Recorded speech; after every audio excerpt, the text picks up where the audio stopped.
they said we couldn't dance, then said we couldn't drink. And unless a man allowed it, they said we couldn't think. They said we shouldn't speak unless we were spoken to. Well, there was just so much back then we weren't allowed to do. Once married, everything she owned became the sole property of her husband. She would have no rights to her children in the case of a divorce. And if her husband should die, she had no assurance she would be able to keep her own children. I stand before you with humility and forbearance to plead against giving women the right to vote.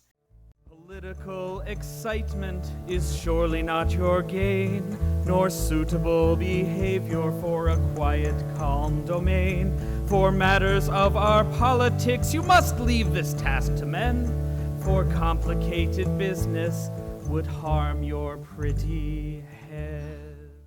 Because women were the main drivers of the Prohibition movement, the brewers and distillers fought against women's suffrage.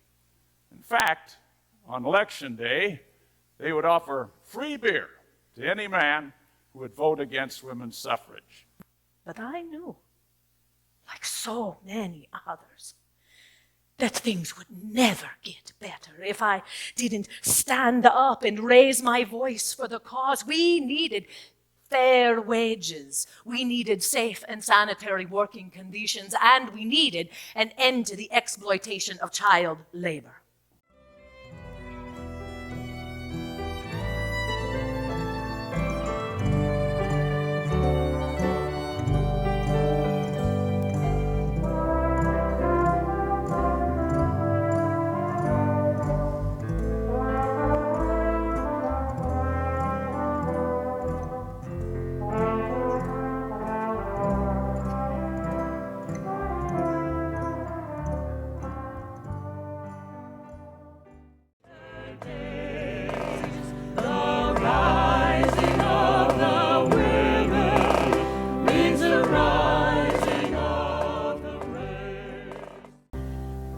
Sharing of life's glories, bread and roses, bread and roses.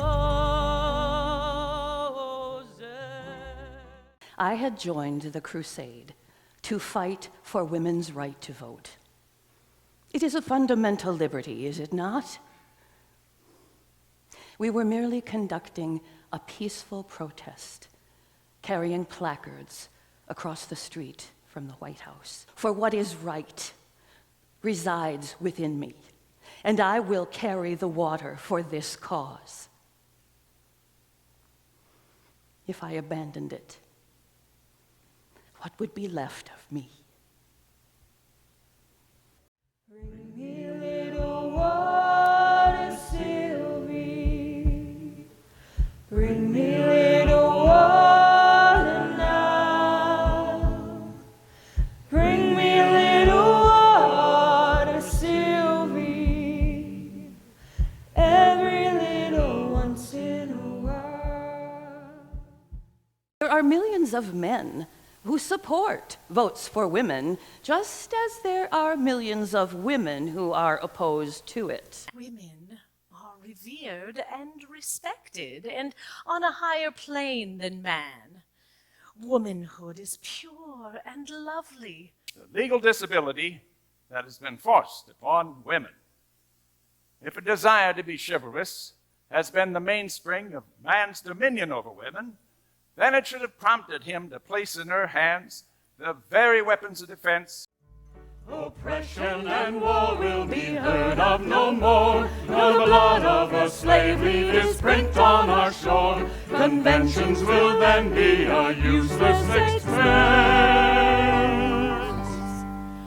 We'll all go free suffrage 100 years hence. Their voice could make a difference. Let us take courage from their stories and continue the good fight in the decisive hours. All the attempts at peaceful negotiation, trying to do things the right way, all the efforts of the suffragists just seem to be going nowhere.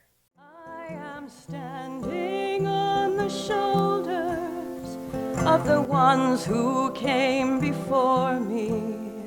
I am stronger for their courage.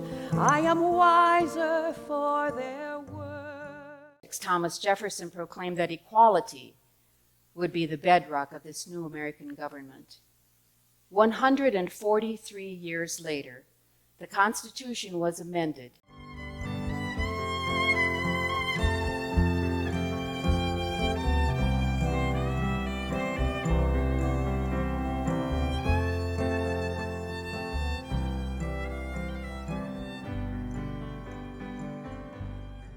And my shoulders will be there